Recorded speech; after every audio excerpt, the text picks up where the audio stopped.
Okay, Chiefs Kingdom. Sorry about that little bit of a wait, making sure giving you guys good internet as we go on here on the AP breakdown. Welcome in to the latest episode of the show.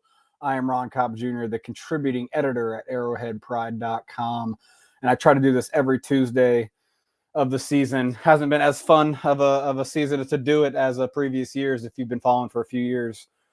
Breaking down the film of each Chiefs game. We are here tonight to look at the Chiefs and Texans 20-10 result.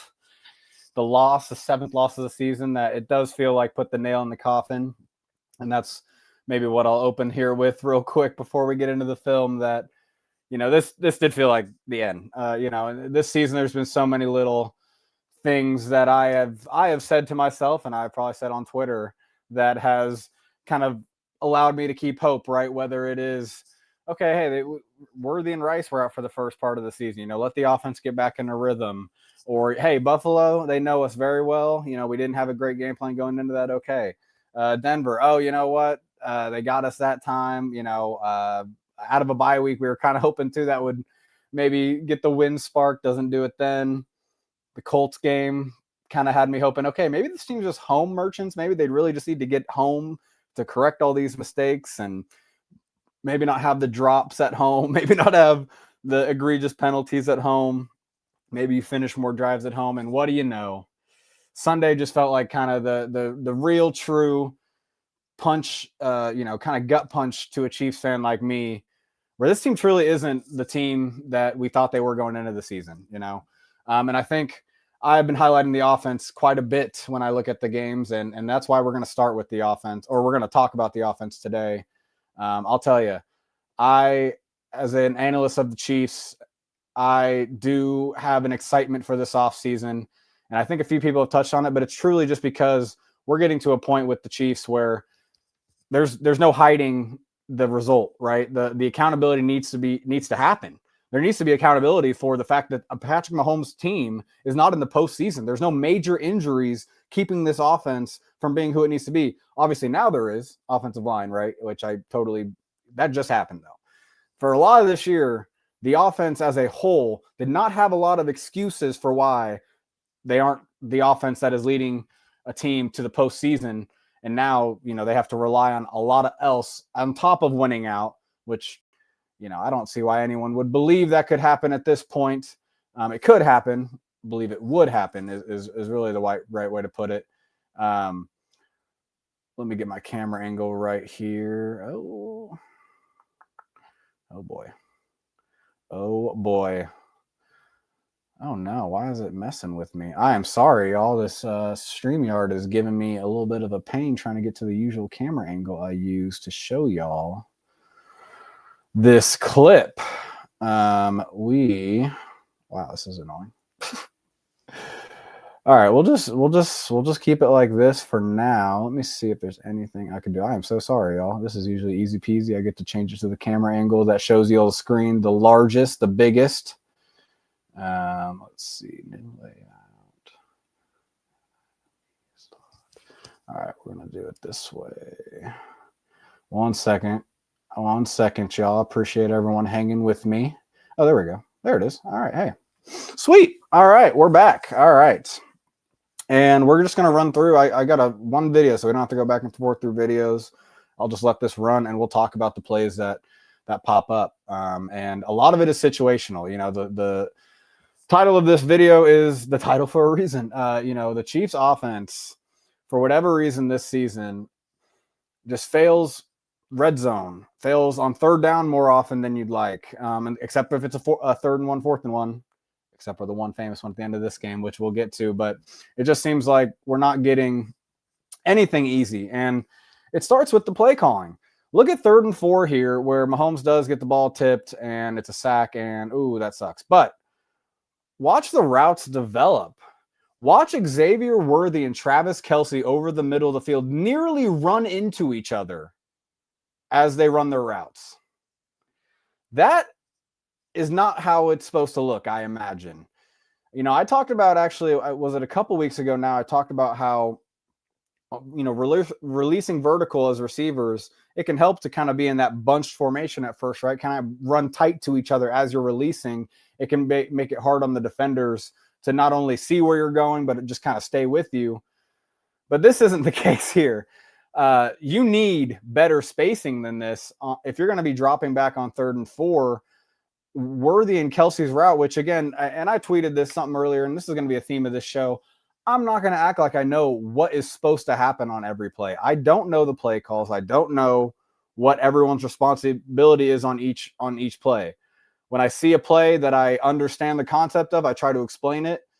But I try not to be as critical when I don't understand it. And hey, look, you know what? I don't understand what this route concept was necessarily supposed to be. Maybe they're faking mesh here, but it's not the mesh concept around it. And so maybe Kelsey's kind of running his option route, which an option route is basically you're trusting the receiver to make the right route based off of the defender's leverage, kind of based off of what route he's giving you. And the quarterback is going to read the leverage and what the defender is. And that's why Mahomes and Kelsey have been so good over the years, is because they both read that so well on the same page. They can anticipate it. We haven't seen it as much in the last few years, in my opinion, where they're on the same page, so perfectly.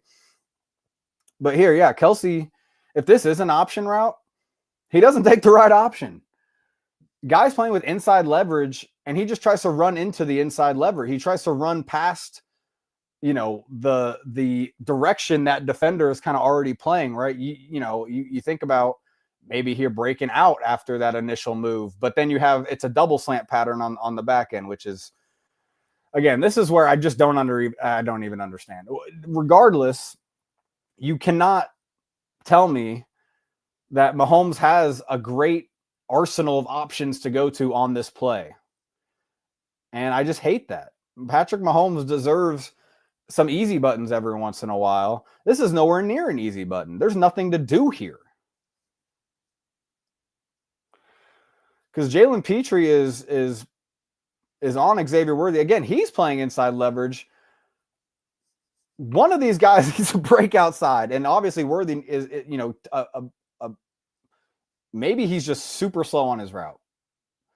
It looks like he's more breaking out at the end just because he kind of, it's like, natural kind of after the route is initially taken away. But I'm literally scratching my head. I didn't even mean to do that. I'm literally scratching my head right now. My head's a little itchy. That, I don't know. And you can see Pat drops back. Looking for Kelsey. Look, watch his eyes. He wants Kelsey to get open. And that is what makes me believe it's more of an option route type. But if that's an option route, then Kelsey has no other choice but to run inside, because he probably understands that there are routes coming behind him into the middle of the field. He can't run back out and cloud those. So Mahomes moves on from him. He goes to Rasheed, but the ball gets patted up. And look, Rasheed, could that have been completed? Sure, but 39 looks like he's ready to, knock that away. So again, just not great options on a 3rd and 4. Not necessarily, it's not 3rd and 10 on that. It was 3rd and 4. And so here we're on 2nd and 8 near midfield. Feels like the Chiefs are getting a little momentum here. And this is just where it's just frustrating. And this is it's really just one thing or another with this offense. Now, you're going to see, I have it highlighted that Hollywood Brown motions in, and he's just going to run across the field against a one-high structure. And, of course, there's space. And you know why? And this is a theme from last year. If you remember the Texans games from last year, they were giving us everything over the top. They were very keyed in on the underneath stuff, especially Travis Kelce. And is this Stingley? Yeah, watch Stingley. Flat-footed, doesn't even attempt to gain any sort of depth. He is all about Travis Kelce right here. This is 2nd and 8. And, man, that's an open pass. And who knows? Hollywood Brown he's probably not outrunning him to the sideline, but he's obviously, has a chance to make one move and it's a touchdown. But this is where I say it's one thing or another with this Chiefs offense. I don't love how Mahomes it does feel like Mahomes thought he got the flag. And so once he is in this situation right here, once he does feel the pressure, or once he does kind of see it coming, there's not really the urgency, I would say, to get out of it. So that's one thing. I wish 15 would have had a little more urgency to not necessarily act like this play was going to be a free play. But at the same time, the way this play reads out, he just can't even get to Hollywood. That's where not. Oh man, it would be nice to have Trey Smith in this game, because he is going to kind of come back here. He wants to read this safety. If he has the time, the safety's hips flip hard enough. And again, really, Hollywood's open more so just because there's no underneath defender here. The safety actually, gets over the top of it pretty well. So he's reading that safety. He sees him flip. He actually, he could launch this to Taekwondo. I think that's what he wants to do. But then he feels the pressure, doesn't have the time to necessarily do it. Although, again, I do feel like there could have been a little more urgency once he sees Caliendo kind of break. That's tough, though. That's really tough. You're on, that's a real deep drop. He's taking his deep drop, taking his hitch up. But it just sucks because, they did pry open some downfield routes on this one, and it turns into a huge sack because they were at the Houston 47-yard line, 2nd and 8 on this play, and it ends up being a punt on that drive. Being near midfield at all and not getting any points is just unacceptable from this Chiefs offense. I would love the Cowboys game was the worst example of that, where if you get near midfield, we get this team isn't finishing drives as well this season, but my gosh, we got to have some field goals. Here is a frustrating interception for sure, because Petry's all over this. Petry undercuts Juju here. He plays with outside leverage and then just undercuts it. And Mahomes is just naturally late on this because he just doesn't like what he's seeing, right? Let's rewind to the big angle, wide angle. I think he comes out of his drop, kind of eyeing Kelsey, right?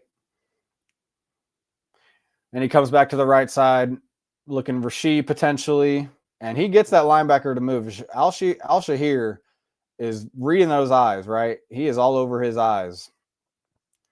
And so, yeah, in theory, boom, come back. But he took one too many. You'll see it in the end zone angle now. He takes one too many kind of hitches as he's kind of going through it. Boom, ball should be out. Ball should be out pretty much right there. And that's tough. That's tough to say. And that's why keeping footwork is so important as a quarterback. And he does actually a pretty good job of keeping his footwork. It's just kind of the fact that he did go all around the field kind of so quickly and then try to go back to the middle. He just didn't realize that Petry had such a good beat on this. Juju does look open, right? Because Al-Shahir is opening the window. But Jalen Petry does a really good play. So it's tough. It's not even – it's tough to be critical. It's really, again, a point of the offense where I just don't love how Pat – look how much he is turning and moving and reading before he has to get to this throw. To me, that just tells me he's not comfortable with what the offense is presenting, what's going on. And again, he doesn't even have the time. He does have the time, but he's sped up in his progression enough where he doesn't necessarily realize that Petry has a good beat on the undercutting of this and does a great job. Tip drill. Great play by Jalen Petry. I loved him out of Baylor. Knew he was going to be a stud. It was pretty clear. All right, here is a really interesting play that, honestly, if we're talking about the offense in terms of how it's schemed up, in terms of how it's coached, in terms of how the players are running the offense, this is as frustrating as it gets, because I don't know whose fault this is. I could certainly see that there is a play call where, based on the coverage, based on how it rolls out here, the routes should develop a different type of way. And that's really Rasheed, what I'm talking about. Rasheed, there's a chance that the way the coverage rolls out on this play, it's already baked into the play. There's a chance that Rasheed should be going over here. He sees the safety playing with kind of the intention of taking him right? Like he's trying to take away this side, but he's playing deep. You're just running into him. And he doesn't even run a real route. He kind of like, I don't know what the hell that is. But I tweeted this earlier, and I really, this is the bottom line here. You know how easy it is as a defense to cover a pass play if you don't have to cover an entire half of the field past 5 yards? Look at this pocket of field that no Chiefs receiver is threatening. Rashee Rice eventually gets over there at the very end of the play when it does, in a scramble drill type of move more than the actual part of the route. So that's where, in my experience watching the Chiefs, there are a lot of times with these downfield routes that the angles change based on the coverage. And so I don't want to, say for sure, 100% that there is supposed to be, I should say, I'm trying to say, I don't know for sure that this is the play call's fault. But if this is the play call, if Rashee doesn't have the option to run over there, if Rashee is truly just supposed to be running vertical, and if it's not there, he's just taking away these defenders because that's all he does. That's terrible, because the whole point of the West Coast offense, the whole point of what Andy Reid loves to do as a offensive play caller is spread out the defense, attack every part of the field, every 53 and a half yards, sideline to sideline. That's how wide a football field is. That's the whole point of a West Coast offense. You're not threatening a part of the field here. And on 3rd and 4, this is 3rd and 5. This is 3rd and 5. Excuse me. In a situation where you need a touchdown, you need to keep this drive alive. Get into the actual red zone. They're actually right outside the red zone here. It's just, when you're playing a defense this good, the Texans have proven to be the best defense in the NFL. In my opinion, especially in coverage. Like, I know their pass rush is ferocious, but it seems like their linebackers and defensive backs are all over the place. They tighten every window. They do not allow you much space to work with. Andy Reid, this offense is supposed to design open players. This team leads in YAC every year, and they do this year, I believe. If you look at NFL Pro Next Gen stats, they're always up in the top in terms of average separation per target. Although this year they are towards the middle of the NFL, which I do think is interesting. Not only are they not creating an open space for a player to run into, or creating it, they're not even using a whole half of the field. They're letting Houston only defend 3/4 of the field, or whatever that is, 2/3 of the field. Excuse me. Yeah, no, it's bad, and Mahomes recognizes it, and he wants to get out. He wants to make the play with his legs. He's being patient. But that's where the Texans pass rush is also very good, and they do a good job of closing the pocket, and there's not a lot to go, or a lot of places to go. That's frustrating, and that's where I keep saying Andy Reid, but I believe it's one of his disciples that is really is the main issue. I really feel like Matt Nagy has taken what Andy Reid taught him, or what he learned as a Chiefs coach under Andy Reid. I don't even remember if he was at the Eagles, but what he has learned under Andy's tutelage, I feel like he has gone too far, or he has gone too finesse. Andy Reid, the West Coast offense is finesse to an extent. Andy Reid has evolved it into more of a spread West Coast offense, where the West Coast foundation is there, but it's more of a spread offense now. Matt Nagy took it to a way different extreme, where there is no sense of downhill vertical ability anymore. There is no sense of any sort of threat to the run game. The West Coast offense is built off a threat to the run game. Like, I know it's not built to have explosive runs as much, right? You're really just you're chipping away a lot. Sure, fine. But this offense doesn't even try to have a run game that is as impactful and that chips away at you at all. It's not chipping away to get 4 or 5 yards in the NFL. No one cares if you get 4 or 5 yards on a carry. We do that all the time as a Chiefs defense. How far has that gotten us to have a great run defense? We have a great run defense. It doesn't matter. And I'm telling you, it's because you need explosive runs. You know, the run defense is bad when they give up explosive runs. The defense is bad when they give up explosive plays. The Chiefs defense is. The Chiefs offense does not threaten explosive plays whatsoever in the run game, at least. Here's actually a good example of them trying to threaten explosive of plays in the pass game. This is another example of just not loving, maybe 15 process here in terms of kind of dirting it at the feet of a receiver he believes is getting held, doesn't get the call. Probably should have gotten a call. I'm not saying that. This is a 3rd and 4. And I believe this is in the second half now. But look at the routes you get from Tyquan and Hollywood Brown here. Where Tyquan goes up the middle of the field, takes that Tampa 2 safe or linebacker with him. He gets on top of the safeties.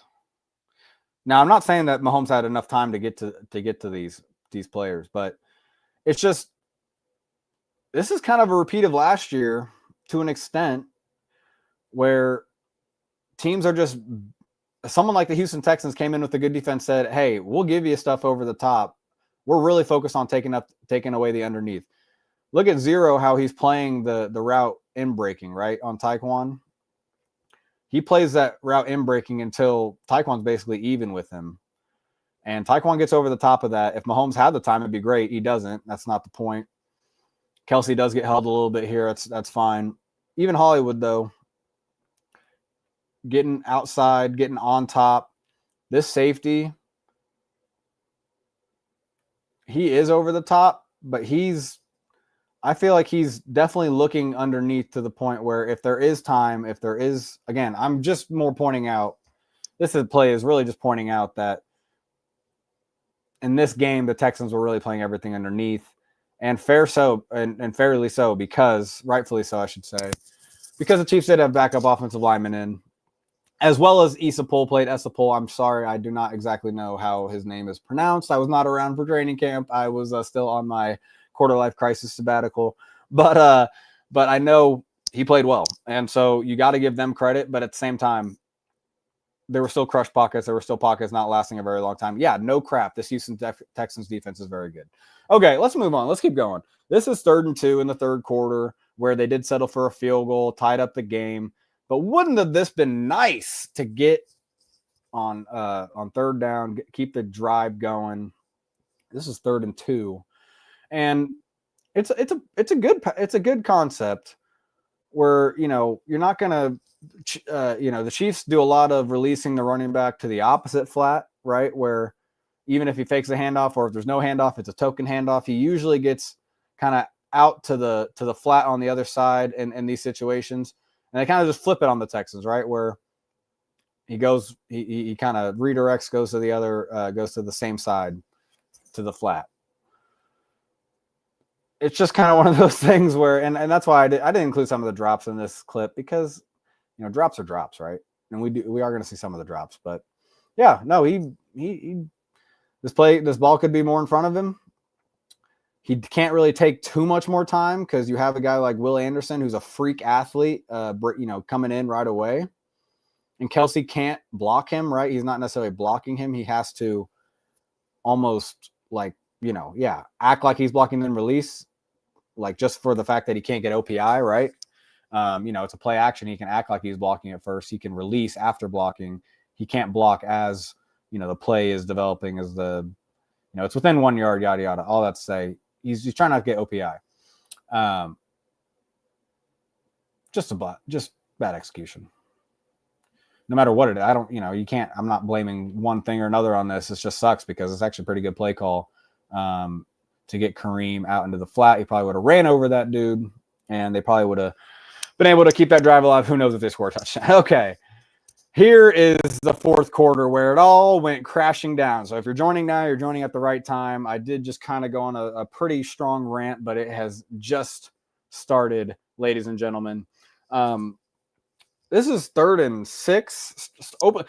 this play happened so quick. I didn't even see, like, I think I went to the restroom and I come back and there's an interception. Like it out of nowhere, at a commercial break right out of the end of the third quarter. It just seemed like things flipped and that quickly. And we'll get into the play, how it developed at first, but let's just take a peek at who's out on a route on this play. And let's take a peek at who's blocking on this play. Oh, that's Hollywood Brown, Tyquan Thornton, good. Travis Kelce, he's out on a route. That's good. That's Rashee Rice in without any sort of route to run. Chipping, I guess, but to an extent, that's literally just blocking Will Anderson. Like they're just double teaming him. That's not a chip. A chip, he would line up closer. I mean, I don't know. You know what? Maybe I'm wrong on the technical part of that. All that to say, this is 3rd and 6, fourth quarter, do or die game. Let's use Rashee. And hey, he hasn't been catching the ball. We're about to see it here in a second. Actually, I didn't include that play. I might have. But don't love it. Don't love it. Don't love on 3rd and 6. It's not 3rd and 10. This offensive line, like, yes, it's been tough to get long pockets like I was just talking about, but man, it's 3rd and 6. Like, just go more traditional with your formation and get Rice out as one of your players. Like and I'll show it in a second. Like he's still on the 4th and 1 play. Actually, it wasn't even that play. We'll talk about it in a second, but he understands how to beat zone. We all know that.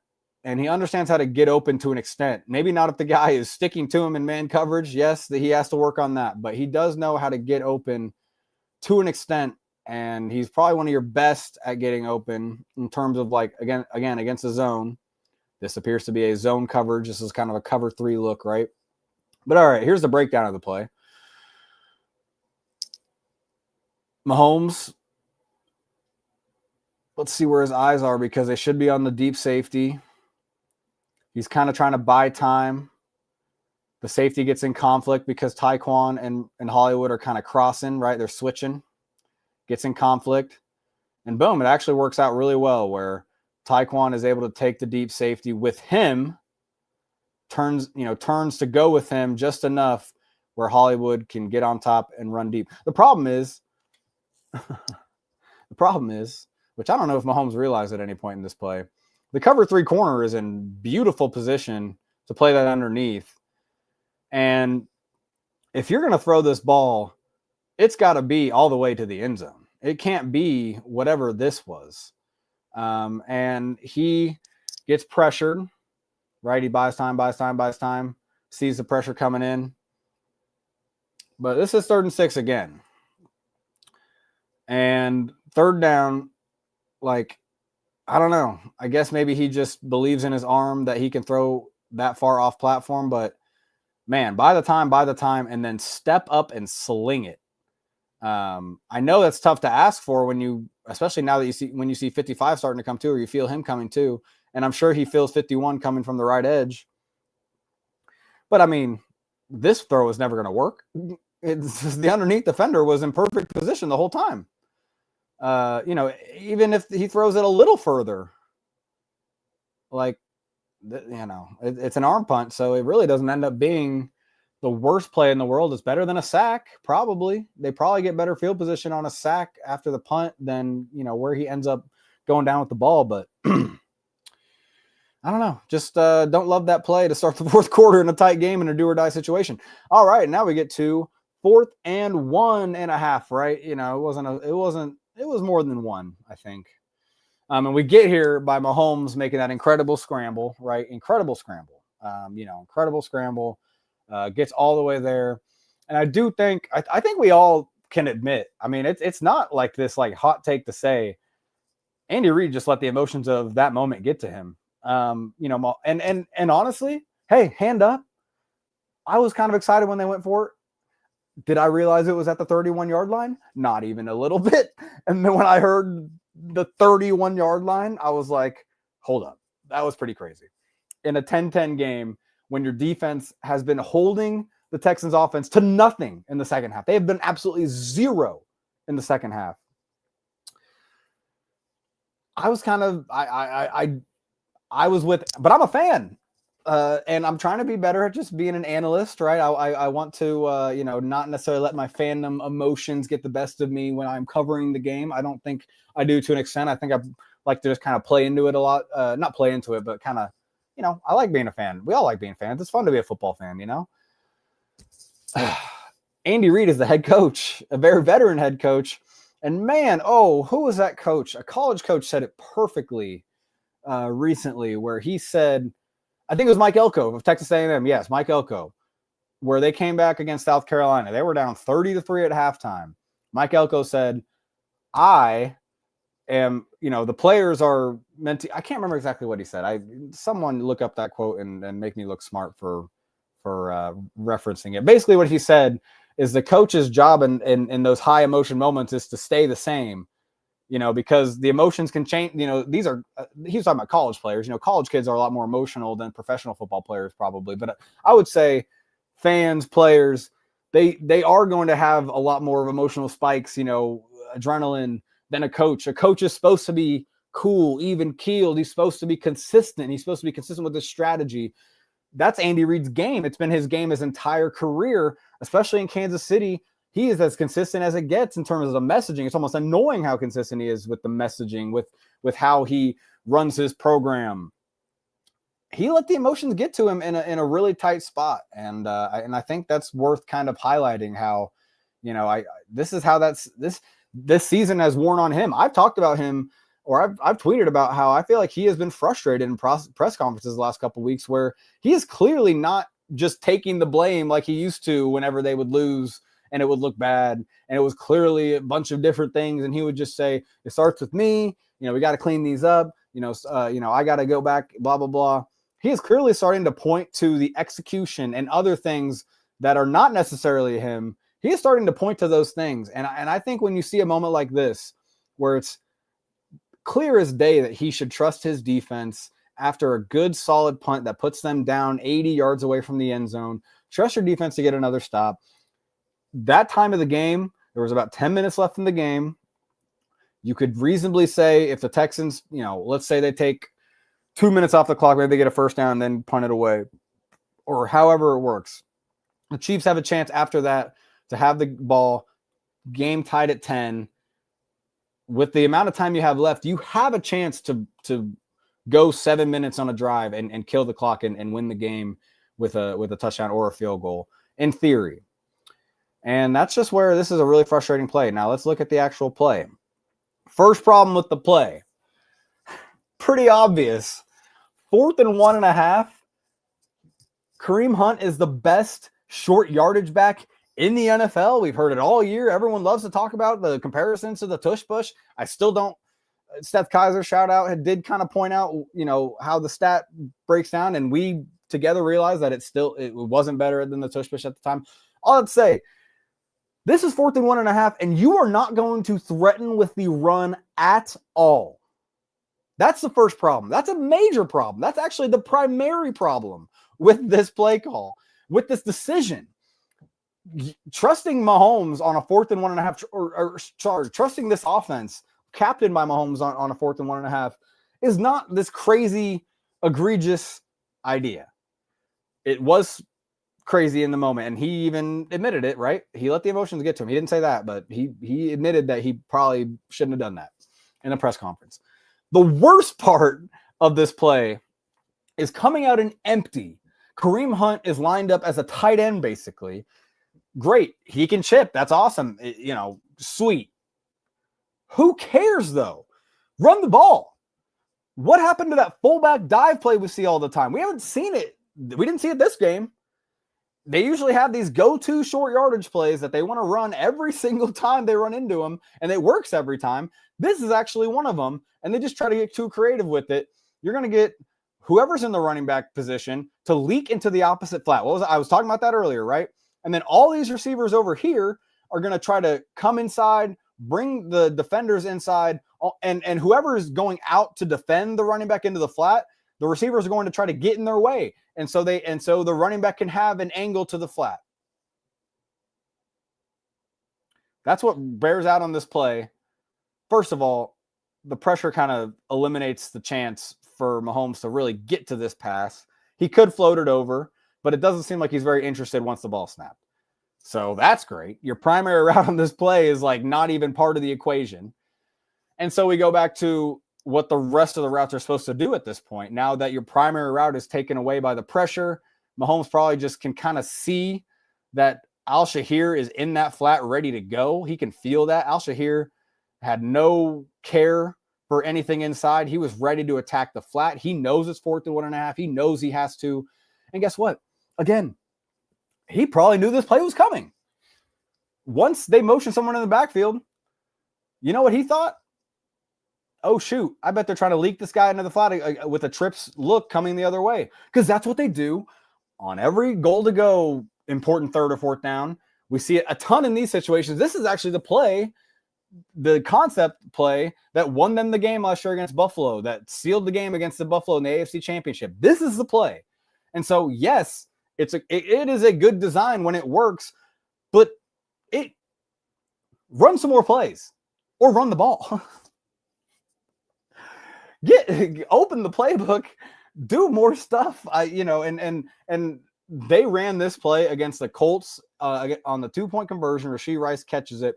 It's the same play concept, except Rice actually bends back, which you can kind of see Kelsey do to an extent.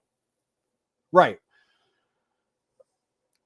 In theory, all these 3 receivers are kind of going across the field, right? None of them are supposed to be bending back to an extent when the play is run on it at its basic form. I ran this play in high school. Everyone runs this freaking play. So against the Colts, Rashee Rice's 2-point conversion, he actually, in Kelsey's position, kind of bends back against the grain, right? And it works out perfectly. 2-point conversion. Mahomes rifles it in there. Again, though, why not just have more than a play or two that you run in the same situation over and over again? The Texans are all over this. And let's get back to the rest of the play. Once Mahomes realizes he's not getting to his primary read, he wants Juju needs to settle. Juju does not. Juju keeps running into the zone defender that is waiting for him, that is catching him. He needs to settle. And so there's your second option out the window. And then Rashee Rice, just obviously in a situation where these Texans defenders are ready to pounce, watching Mahomes' eyes, ready to go to the ball. Awful, awful, awful play. This is the season. There were so many other issues in this game that ended up being the reason they lost. Don't get me wrong. But imagine if they just get this. Imagine if they just get this somehow and keep going on that drive. Maybe they eventually kick a field goal. They kick back to the Texans. They stop them. They're up 13-10 with the ball back with about 4 minutes left. Nope. The Texans go on to score a touchdown because they're 30 yards away from the end zone. And then when the Chiefs get the ball back, this is actually 3rd and 4. This is the play before Rashee Rice's drop. I did not include Rashee Rice's drop because I think it's pretty self-explanatory what happened on that play. On this play, though, again, you got to give credit to the Texans for being able to swallow up our route combinations and not allow any sort of breathing room for Mahomes to feel good about running or throwing the ball into. Here, he really wants, we'll go to the end zone angle because you'll see his eyes, but it does feel like he wants to go over the middle to Rice, but it's just, he actually wants Noah Gray. I'm sorry. I write down these notes, and then once I get into this, I just forget what I say. I forget what I wrote down. You can see him Noah Gray does have this kind of release out, right, where Kelsey's guy is so sticky to him that there's no underneath defender to take away kind of the pass towards the sideline, away from the over the top leverage of the defender, right? And so I think Mahomes is trying to maybe go there, realizes that's pretty risky because this is 3rd and 4 in a really tight ball game, down 17-10, moves up in the pocket, tries to get to Rice at the last second, who is open initially, not really, but obviously with a low throw and away, Rice could certainly get this ball past the sticks. But Mahomes just kind of too hung up on his initial read by the time he can get back to it. It's too late. And honestly, I should correct myself. There's really nowhere to even go to Rice on this. 39-0 are playing so well underneath. Trying to fit into that window is just a bad idea. So this really goes back to, again, the play call not giving Mahomes very many opportunities. The Texans were all over it, especially on routes short to intermediate. There was just nowhere to go with the ball. And that's where we're going to finish this video on this final play. Oh, wow. I did not set that up well. This is 4th and 4 where she drops it. And we'll just watch it real quick because they try to do a mesh concept, which they did over and over in this game. The Texans obviously were pretty good at defending it after the 20th time they've seen it. And what do you know? Ball goes incomplete after Rashee Rice does a really good job of getting open. Watch Rashee Rice here. He's going to be the over-the-top guy when him and Kelsey cross. The linebacker reads it perfectly, and so he turns with him because he's turning with the crosser. And Rice realizes that, and so he's going to pivot back against the momentum of the defender and get into an open window at the last second, right? So, that's awesome, Rice. Catch the freaking ball. Catch the ball. Your season is on the line.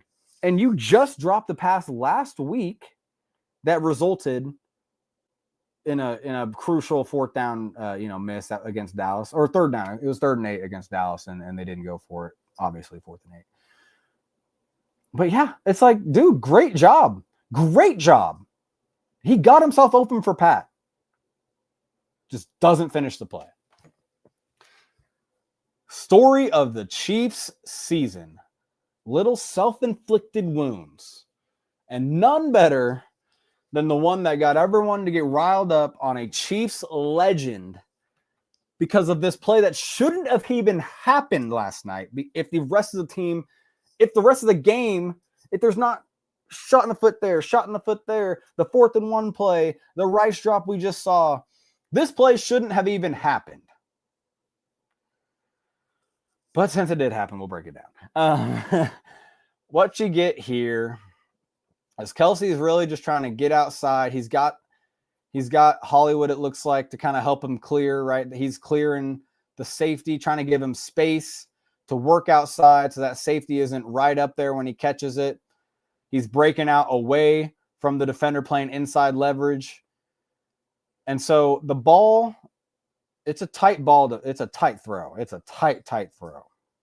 And that's one thing I want to apologize to my friend Price Carter, former APer. Kind of sounded very snarky in my tweet to him about this play. I was triggered.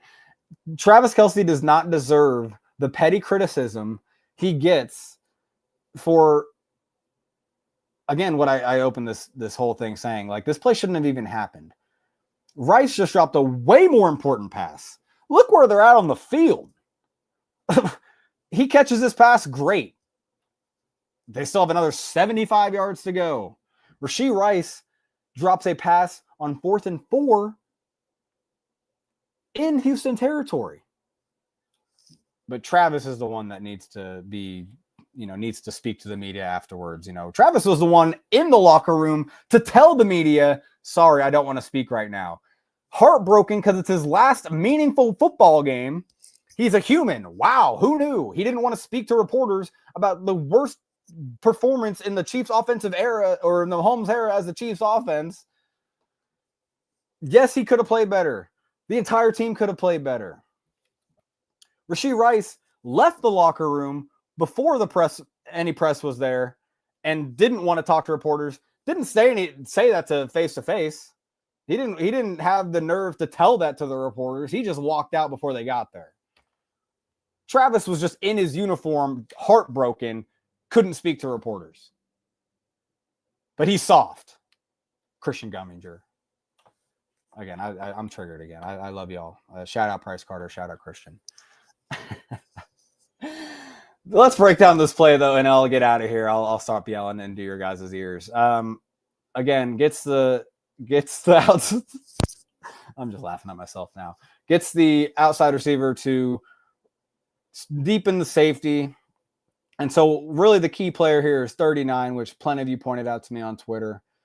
He does a good job of not getting too wide, of squeezing this throwing window. And so, yes, it is a very tight throwing window.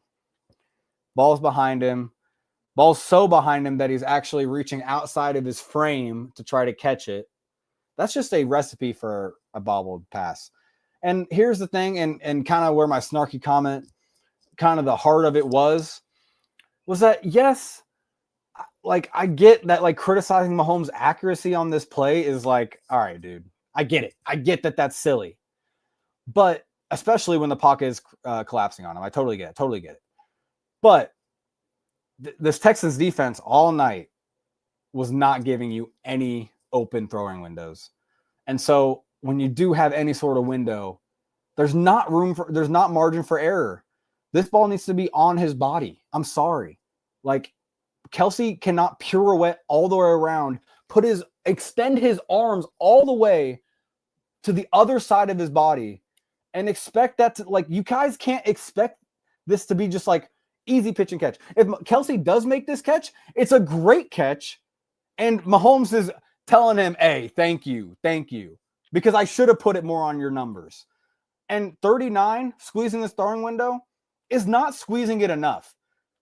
Let's back this up as close as we can. There is room to throw it to Kelce's body. There's room to throw it where Kelce's hands are already prepared to catch it. 39 is not squeezing the throwing window that much, guys. He's not. So stop. Stop acting like Kelce, this was all on Kelce. Should Kelce have maybe, and here's another part of this that I wish I would have pointed out on Twitter. Mahomes needs to release it on his first clutch here. Boom. That is the issue, actually. And I'm glad I kind of made sure I got back to this point. That is my problem with the play, or that's where 15 has a problem in this play. Because just that little bit of delay, I think that's where, if the ball is where it is when he throws it the first time, Kelce is turning and sitting on it. Now he's turning and it's away from him because he has already started moving. He can't stop moving away. He can't stop moving towards the sideline. That is I think the important thing here to point out to anyone that's saying he has to throw it inside away from the other defender's leverage. Zero is playing on inside leverage right from the get-go. Kelce has to break away from him. He cannot stop moving after he gets to the top of this route. He has to break away from him. And so, yes, Kelce probably expects to have to turn and make a pretty a pretty impressive catch as he turns to sit on it. It's not an easy catch where it's going to be maybe right in his hands where he's moving, although there is room to do that. Again, I don't think 39 had that great of an angle as everyone believes he did. Look where 39 is. Good God, guys. He's not taking away a pass that's 2 or 3 feet to the outside. He's not. Again, that's where Kelce has to keep moving to the outside. Mahomes throws it to his inside too much, because you do want to throw it where he's not fully extended running outside and the safety has a chance to come down and clobber him, but he has the room. So I'm going back and forth a little bit because I respect a lot of people's opinion, and I do feel like I saw a lot of people, really kind of pointing to maybe that Kelce, even the route here where Kelce maybe needs to anticipate sitting a little quicker. But again, that's where I think the timing here. Look at Mahomes' timing. It just leads to a bad pass. All right, that was the last play. Thank you so much for listening to my rants and my accelerator-fueled breakdowns. I felt way too much like an ad. I'm sorry. That was goofy as hell. That was corny as fuck. Not as corny as Captain Cornball on Twitter. But what we have for the rest of the season on this show will be very forward-looking film review. I'll open it up to the defense more. I don't care to look at the things that are going to be corrected maybe this year with the offense. I don't care anymore. this team is eliminated. They're not mathematically eliminated, but they're not making the playoffs. Chargers showed a lot of guts beating the Eagles last night. I'm going to believe in the Phillips River Colts. No, I'm just kidding. The Colts are about to bottom out completely, but it does feel like the Texans, Bills, and Chargers are going to be those wild card teams. I don't even care if the Chiefs beat the Chargers this week. It just feels like the Chargers are going to get in. And so what you can expect from me on this show moving forward is film review that really thinks about the future, which is weird to say, but let's do it, guys. Let's think about the 2026 Chiefs. Let's look forward to the next time this team is in playoff contention and is ready to go to a Super Bowl. It's going to happen again. Sorry, rest of the NFL. Patrick Mahomes is going nowhere. He is still the quarterback of this team. Maybe the team around him has failed him and has put too much pressure on him these last couple of years. I think that is absolutely the case. And maybe even relied on some of their veteran players too much to just be superheroes. Chris Jones almost did it this game. I mean, he almost won this game entirely by himself. Could have if Andy Reid didn't go for it on 4th and 1. But 6-7 and not making the playoffs, this team, there is going to be realistic or real change. Like, there needs to be real accountability with the fact that this team with Patrick Mahomes at quarterback is not about to go to the playoffs. And I can't wait to see what that change is. And I can't wait to see an aggressive offseason from Brett Veach. And I can't wait to be back here next year with y'all talking about how this team can make the Super Bowl and win the Super Bowl and get Mahomes' 4th ring. But it's not happening this year. That last week was my kaput. If they do it somehow again this year, I don't even know what I would do. I don't know what I would do. I don't want to say anything on here and incriminate myself. But what I will be doing the rest of this year is looking at the film every game with a future-minded look, looking at rookies, right? Looking at players that are going to be a part of this team moving forward. And I'm really excited to do that. I think Ashton Gelati, Noel Williams, those guys came on a little bit this last game, and let's see if they can have strong finishes to the season. The offensive players, is Rashard Smith going to see a little bit more and see what he can do as a real running back moving forward. Are we ever going to see Jalen Royals? Would be nice. If we do, I will try to break it down here on the show. So yeah, there it is. I appreciate everyone joining me. Go Chiefs. Let's just enjoy the rest of this year. And again, we'll be back. Let's just see how good this team can get over the offseason and in the draft. And 2026, I have a good feeling we'll be back in playoff contention, having a good time competing with all the other teams. We're not going to be doing this. January is free, guys. January is open. I'm going to be at the East-West Bowl potentially. I'm going to be doing some real draft scouting with a whole offseason to do it. So let's have a fun offseason, enjoy it, and let's just continue on our ascension into football greatness next year. Mahomes, that is. All right, y'all. I've been rambling enough. Have a good night. Appreciate y'all joining. Catch you next time. Chiefs.